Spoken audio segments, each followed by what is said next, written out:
নমস্কার, শেয়ারবাজ থেকে আমি শাশ্বত মিত্র। আমার এডুকেশনাল চ্যানেলে আপনাদের সবাইকে স্বাগত। প্রথমেই আপনাদের সবাইকে শুভ শারদীয়ার শুভেচ্ছা, ভালোবাসা, অভিনন্দন জানাই। আজ সপ্তমী, কলা বউ স্নান করানোর পর মায়ের পুজো শুরু হবে। সপ্তমীর আরতি হবে রাত্রে, কালকে অষ্টমী, মহা অষ্টমীর অঞ্জলি। তো এইসব দিনে ভিডিও আর শেয়ার নিয়ে তবু আমরা ওই বলেন একটা কথাই আছে, বাংলার প্রবাদ আছে, ঢেকি স্বর্গে গেলেও ধান ভাঙে। আমাদের সেরকম অবস্থা আর কি। মার্কেটের সঙ্গে জুড়ে আছি। এখন এটা এনএসি বা বিএসির এটা নিয়ে ভাবা দরকার যে এই পুজোর এই দারুণ সময়গুলোয় দেখুন কয়েকটা জায়গায় এটা দেখবেন চাইনিজ নিউ ইয়ারে চায়নার মার্কেট 7 দিন বন্ধ থাকে। তো আমাদেরও যে এই নবরাত্রি পুজো, দুর্গা পুজো, এটা আপামর ভারতবাসীর প্রধান অনুষ্ঠান। এতে 4-5 দিন ছুটি দেওয়াই যায়। একটা দিন ছুটি দেয় এবং আপনার ভাতৃদ্বিতীয়া যে আমাদের সংস্কৃতি, এই যেরকম আমাদের ভাই ফোটার দিনে কোনো ছুটি থাকে না।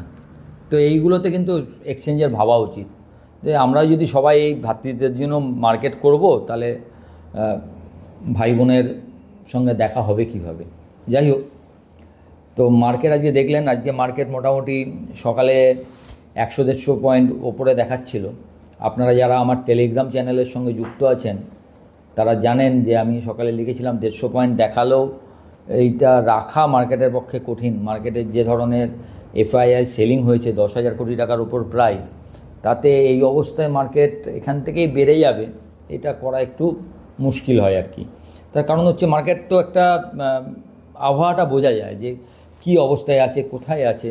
53,600, 24,600-700 মার্কেট এখন উইক। যতক্ষণ না মার্কেট 24,850, 24,950 এই ব্যারিয়ারটা পেরোতে পারবে, ততক্ষণ মার্কেট খুব একটা শক্তিশালী হবে না। তবে এই সব সময়গুলোতে আপনাকে আস্তে আস্তে শেয়ার কিনে, যাকে আমরা বলি অ্যাকুমুলেশন, মানে ওই বলে না বাজ পাখি বসে থাকা, কখন দামে আসবে সেই সময় কেনা। তো এই সব শেয়ার কেনার জন্য আপনারা একটা বিশ্বস্ত সাথী পেতে পারেন। আমার ডেসক্রিপশানে একটা লিঙ্ক দেয়া থাকবে। এদের সঙ্গে যদি আপনারা এদের এখানে অ্যাকাউন্ট খোলেন, তাহলে প্রথম 2 মাসের ব্রোকারেজ কমপ্লিটলি ফ্রি থাকবে। সে এনএসি ইন্ট্রাডে হোক, এনএসি ডেলিভারি হোক, এফএনও হোক, অপশান হোক, কারেন্সি হোক এবং আইপিও, সবই একদম free for 2 months. Brokerage free, trade করতে পারবেন। যাই হোক, এই হিসাবে বলে নিই, মাঝে দিন 20-25 আগে আপনাদেরকে 5টা শেয়ার সম্বন্ধে বলেছিলাম একটা ভিডিওতে, যে এই 5টা শেয়ারে একটু নজর রাখতে পারেন। তো সেই হিসাবে আপনাদেরকে জাস্ট একটু মনে করিয়ে দেয়া, আমি স্ট্যালিয়ান বলেছিলাম, তখন 170 টাকা মতো দাম ছিল, আজকে 241 টাকা হাই করেছে, 241। মানে 1 মাসের মধ্যে আপনি যদি রিটার্ন দেখেন প্রায় 40%-এর ওপরে। আর একটা বলেছিলাম সিগমা বলেছিলাম 450 টাকা এরম দাম ছিল, আজকে 525 টাকা হাই করেছে। মানে এতেও প্রায় আপনার 17%-18% রিটার্ন। ওলা বলেছিলাম, ওলা একই দামে আছে, অবশ্য খুব একটা বাড়েনি। এছাড়াও আরও 2টো শেয়ার বলেছিলাম, সেগুলোও সেরকম মুভমেন্ট হয়নি, একই দাম আছে, দাম পড়েনি অবশ্য। যে দুটোর মুভমেন্ট হয়েছে আপনাদেরকে একটা আপডেট দিলাম। আমি যখনই কোনো কিছু বলি তার আপডেটটা আপনাদের সামনে রাখি, যে যেটা বললাম সেটা মিলিয়ে নিন। ওই দিনে বলেছিলাম, আজকে কি দাম, এগুলো তো আপনাদের সামনে রাখতে হয়। মার্কেট যেটা মনে হচ্ছে সেটা হচ্ছে একটাই সবচেয়ে ভয়ের জিনিস মার্কেটে যেটা দেখছি। দেখুন, মার্কেট কিন্তু 25,400 থেকে কারেক্টেড হয়ে 24,600 চলে এসছে। তবু এফআই কখনো দেখছেন যে শর্ট কাটবার চেষ্টা করছে? এফআই শর্ট কাটার কোনো তাড়াহুড়া নেই। ওরা মনে করছে, তাহলে ওরা কি ভাবছে, মার্কেট কি অনেক নিচে চলে যাবে, নাকি এফআই মার্কেট থেকে আস্তে আস্তে এক্সিট নিচ্ছে? দুটোই আপনার কাছে প্রশ্ন আসবে। আগের দিনে দেখবেন এফআই মাঝে বেচছিল তো রোজই, একদিন অন্তর একদিন করে মাঝে ক্যাশটা কিনছিল। কোনো দিন আপনার ফিউচার মানে স্টক ফিউচারে একদিন বেচছিল, একদিন কিনছিল। কিন্তু লাস্ট 2 দিনে বেচার যে লেভেলটা সেটা বাড়িয়েছে এবং প্রায় অনেক দিন পর 10,000 কোটি টাকার ওপর 3টে মিলে পেয়েছিল। এটা বেশ বড় বেচা। 10,000 কোটি টাকা not a matter of joke. এবং এতদিন দেখুন চেষ্টা করেও এফআইআর লং পজিশন 15%-এর ওপর ওঠেনি, মার্কেট যে অত ওপরে গেছিলো, এবং সেখান থেকে 800 পয়েন্ট নামার পরও এফআইআই কিন্তু কাটবার কোনো চেষ্টা দেখাচ্ছে না, যে মনে হয় আমি চান্স পেয়েছি, আমরা বেরিয়ে যাই পজিশন থেকে, সেটা কিন্তু হচ্ছে না। তার মানে নাই কোনো খবরের জন্য এফআইআই ওয়েট করছে, আরও কিছু খারাপ খবর ভারতের জন্য হয়তো রাখা আছে। কিন্তু দেখুন একের পর এক, আজকে মুডিজ আবার ভারতের অর্থনীতি খুব ভালো থাকবে, ভারতের জিডিপি অনুমানের থেকে ভালো প্রদর্শন করবে, এই কথা বলেছে। সুতরাং বাইরের সমস্ত রেটিং সংস্থা যখন ভালো বলছে এবং আমাদের ইকোনমি যখন হায়েস্ট লেভেলে রয়েছে, মানে এর থেকে ভালো, মানে সব দিক দিয়ে চেষ্টা করছে। ধরুন ফেভারেবল সেন্ট্রাল ব্যাঙ্ক আরবিআই, আবার দেখুন আজকে থেকে আরবিআই মিটিং শুরু, 3 দিনের মান্থলি মনিটারি পলিসি মিটিং শুরু হবে। তো সেটা আমরা জানতে পারবো বুধবার সকালে যে কি হবে, রেট কাটা হবে কি না। অনেকে বলছেন রেট কাটা হতে পারে, অনেকে বলছেন না একই রাখবে। এখন এবারে যে আরবিআই গভর্নর উনি খুব পজিটিভ, উনি হয়তো আবার একটা রেট কেটে মার্কেটকে একটা দিশা দেখাতে পারেন। তো এত ফেভারেবল আরবিআই পলিসি রয়েছে, এবং আমাদের আরবিআইকে বলা হয় সারা বিশ্বে যত যেরমভাবে ব্যাংকিং সিস্টেম ম্যানেজ আমরা সব থেকে ভালোভাবে করি। তো আমাদের ফেল করা সাধারণত হয় না। দেখবেন আমেরিকার মতো দেশেও বহু ব্যাংক ফেল করে, কিন্তু ভারতে এখনও টাইট মনিটারি পলিসির জন্য ব্যাংক সহজে ফেল করে না। যাই হোক, 2-1টা ঘটনা হয়তো এদিক ওদিক ঘটেছে, যেরকম কিছু হয়তো কোঅপারেটিভ ব্যাংক 2-1বার ফেল করেছে, কিন্তু বড় ব্যাংক সেরকমভাবে কিছু হয়নি, বা সেটাকে আমরা ম্যানেজ করতে পেরেছি। ইয়েস ব্যাংক বা ক্যান ব্যাংক যখন 13,000 কোটি টাকার ইয়েটা জানা গেছিলো 2013 সালে, তারপরে এখন এটা রয়েছে।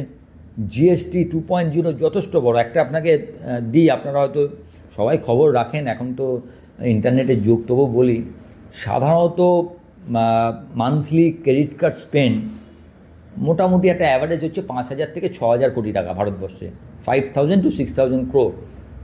অসমর্থিত সূত্র, আমি জানি না এটা ঠিক কিনা জানতে পারবো মাসের শেষে যখন ডাটা আসবে, বলছে এই কদিনে 22 তারিখে জিএসটি কার্ড দেবার পর প্রায় 20 থেকে 25,000 কোটি টাকার ক্রেডিট কার্ড স্পেন্ড হয়েছে।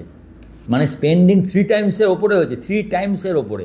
তার মানে জিএসটি ভালো আসবে, অর্থনীতি ভালো আছে, তার মানে পরবর্তীকালে আরও আমাদের যেটা কনজামশানের যে প্রবলেম আমরা ভাবছিলাম, কনজামশান নেই, আমরা বলছি, আমরা দেখবেন একটা ব্যাপার আছে ভারতবর্ষে, চাকরির যুবকের, মানে ভারতবর্ষ সবথেকে ইয়ং কান্ট্রি, তো এখানে প্রচুর যুবক, তো যুবকদের মেন জিনিস কি? চাকরি। সেটাকে অ্যাড্রেস করতে হবে সরকারকে।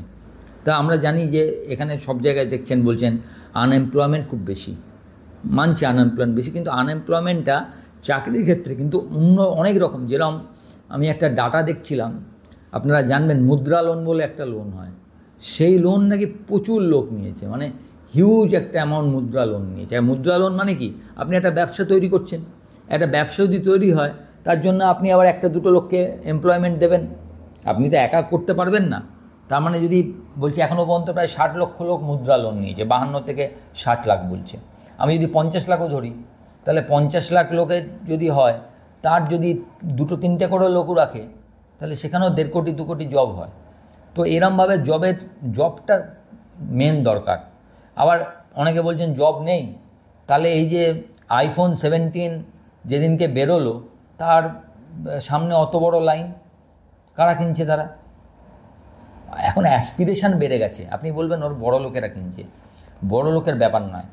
আমাদের ছোটোবেলায় মা বাবাকে দেখেছি একটা ভাবনা করতে, আমি চেঞ্জটা কীরমভাবে হচ্ছে আপনারাও লিখবেন, আপনাদেরও বাড়িতে নিজেরা আছেন, আপনিও আপনার মা বাবাকে দেখেছেন, আপনার সন্তানকে দেখছেন।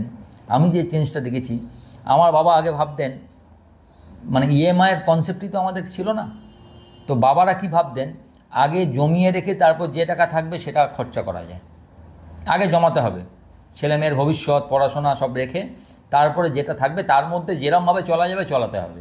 ছোটোবেলায় আমরা সব এরমভাবেই চলেছি, একটা ভাবতেই পারতাম না যে অনেক কিছু আছে বলে। এখনকার চিন্তাভাবনা কিন্তু আলাদা, এখন আপনার অ্যাসপিরেশন বেশি, মানে অনেকটা ইকোনমি সেই আমেরিকার মতো হচ্ছে, যেখানে আপনার হয়তো খুব বেশি নেই, কিন্তু আপনার ইচ্ছা অনেক। আপনি হয়তো ইএমআই দিয়েও, আপনার মাইনে হয়তো 20-25 হাজার, কিন্তু আপনি ইএমআই দিচ্ছেন 4-5 হাজার। একটা বড় টিভি আপনার দরকার। এই যে অ্যাসপিরেশান, এইটাই থেকে কি হচ্ছে, আপনার উৎপাদন বেশি হবে, যত বেশি কনজামশন থাকবে। তো এই ঘটনাগুলো ঘটছে। তো ফলে এর একটা ব্যাপার আপনাকে দেখতে হবে, এটা ইকোনমির ওপর পড়ে। একটা খারাপ দিকও আছে, ভালো দিকও আছে। আপনি যখনই ধারে কোনো ইকোনমিকে নিয়ে যাচ্ছেন, তার তো একটা খারাপ দিক আছে। এই যে আপনি ধার করে করছেন, এর ফলে কি আপনার, আমাদের ভারতবর্ষে সবথেকে বেশি কী ছিল জানেন? সেভিংসটা দেখবেন, স্মল সেভিংস কমে গেছে। প্রতিটা সরকার বলছে যে স্মল সেভিংস লোকে আর করেই না। মানে ডাকঘরে যে সেভিংসটা ছিল, ডাকঘরে যে টাকাটা, সেটাই মোটামুটি তার থেকে একটা পয়সা সরকার ধার নিতে পারত। ডাকঘরে টাকা রাখা আপনারা কজন রাখেন আমাকে বলবেন? ডাকঘরে টাকা, এটা তো একটা ইন্টারেক্টিভ আমি করার চেষ্টা করছি। কজন রাখেন? তো আমাদের ভাবনাটাই পাল্টে গেছে। আমাদের ভাবনা এখন, আমরা আগে জীবন একটাই, উই শুড লিভ লাইফ, একটা ভালোভাবে জীবন বাঁচতে হবে, তার জন্য লোকে খরচা করে। আমরা কিন্তু আমাদের আগের প্রজন্ম পর্যন্ত কিন্তু আগে ভাবতো ভবিষ্যতের কথা। এখন আমরা ভবিষ্যতের কথা ভাবি, কিন্তু সেই ভাবনাটা অন্য জায়গা আছে। আগে আমরা ভয় পেতাম, শেয়ার বাজার, ওরে বাবা না, মিউচুয়াল ফান্ড ওই গভর্নমেন্টের, না ওখানে যাব না। শুধুমাত্র ব্যাংক এবং পোস্ট অফিসই আমরা সেফ বলে জানতাম। এখন কিন্তু নতুন জেনারেশন মিউচুয়াল ফান্ডকে দু হাতে ওয়েলকাম করেছে। আপনি নাহলে যদি মিউচুয়াল ফান্ডে আজকে এই অবস্থা না হতো, তাহলে আজকে এই মার্কেট কোথায় থাকতো দেখতেন। এত বড় সেল, প্রতিদিন 10,000, 6,000, 5,000 কোটি টাকা। এই যে ডিআই 5,000 কোটি টাকা গতকালও কিনেছে, এই নিয়ে টানা 24 দিন কিনলো, টানা 24 দিন। এটা কার জোর জানেন? আপনাদের জোর। আপনারা রেসপন্সিবল ফর দ্যাট। আপনারা আছেন বলে ডিআইয়ের কাছে টাকা আসছে। প্রতি মাসে প্রায় 28,000, 29,000 কোটি টাকার এসআইপি যাচ্ছে, তবে তো ডিআই কিনছে। তো এইটা ভারতের মানে কি, আপনি আপনার দেশকে যতক্ষণ ভাবছেন যে না আমি I am positive about my country, আমার ইন্ডিয়ার সম্বন্ধে আমি পজিটিভ, যে India will go further up, ততদিন তো আপনি এটা নিয়ে ভয় পাচ্ছেন না। ততদিন এই মার্কেটকে পড়লেও তার একটা লিমিট থাকে। কিন্তু যদি এই অ্যাসপিরেশনের জায়গায় কোথাও কোনো ছেদ আসে, তাহলে কিন্তু তখন কিন্তু মার্কেটকে খুব অসুবিধা। আমার মনে হয় না সেটা আসবে বলে। দেখবেন প্রতিটা, কদিন আগে আপনাদের বলেছি, কেউ 29,000 নিফটি, 94,000 সেন্সেক্সের লক্ষ্য দিচ্ছেন 2026-এ। নিশ্চয়ই ভালো কিছু আছে। আমেরিকার ইকোনমি তো আমার ভালো লাগছে না, এটা আপনাদের বলেছি। যদি আমেরিকা কন্টিনিউয়াসলি ভালো করছে, এখন লেটস সি। এই অবস্থা থেকে মার্কেট জানবেন মেন সাপোর্টের জায়গা হচ্ছে 24,300 থেকে 400। আগের দুবারও আমরা 24,400 থেকে ঘুরেছি। আশা করছি 24,400-300 যে স্ট্রং সাপোর্ট বেসটা আছে, সেটা এবারেও নিয়ে এখান থেকে নিফটি আবার ব্যাক করবে, যদি না আগেই সাপোর্ট নেয়। আর যদি ওটা ভাঙে, সেক্ষেত্রে খারাপ হবে। যখন ভাঙবে তখন চিন্তা করা যায়, তখন কি হবে তখন দেখা যাবে।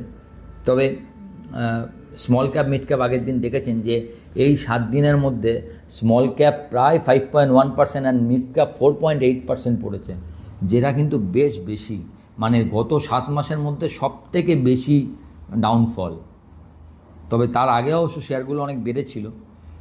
তো এই বাজারে ওই জন্য আপনাকে স্ট্যালিয়ন বা সিগমা বা ওলার দাম কেন বললাম, যে যেখানে মার্কেট 25,450 থেকে 24,600 চলে এসছে, সেখানে সিগমা এবং স্ট্যালিয়ন এই দুটো শেয়ার আজকেও এভার হাই করেছে, আজকেও হাই বানিয়েছে, লাইফ টাইম হাই।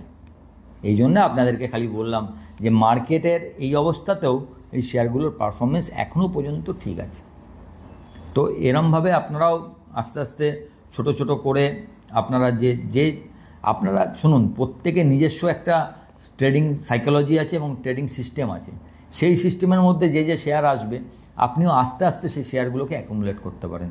আপনি ভেবে নিলেন এখানে কিনলাম, 10% পড়লে আরও 20% কিনবো, আরও 10% পড়লে বাকি 40% কিনবো। এইভাবে ছোট ছোট, আপনি তো জানেন না মার্কেট কোথায় যাবে, না আপনি জানেন না আমি জানি। আমরা খালি ভাবি এটা হতে পারে, হবে কি না সেটা তো হওয়ার পর বোঝা যাবে। তো আমার যেটা মনে হচ্ছে যে 24,400 থেকে মার্কেট আবার ওপরের দিকে যাবে। হয়তো এই যে অক্টোবরে যে রেজাল্ট বেরোবে, এই রেজাল্ট সিজনটা খুব ইম্পর্টেন্ট। ওটার পর থেকে আমরা বুঝতে পারবো যে এই যে মার্কেট বেড়েছিল, তার পেছনে রেজাল্টের বেস তো ইকোনমি। আপনার তো শেয়ারটা ভালো থাকতে হবে, তার বিজনেসটা ভালো থাকতে হবে, তবে তো তার দাম বাড়বে। তো সেটা যদি এবারে রেজাল্টে ভালো আসে, আমার মনে হয় মার্কেট এখান থেকে একটা ভালো সাপোর্ট নেবে। ভালো থাকবেন, দারুণভাবে পুজো কাটান, খুব আনন্দ করুন।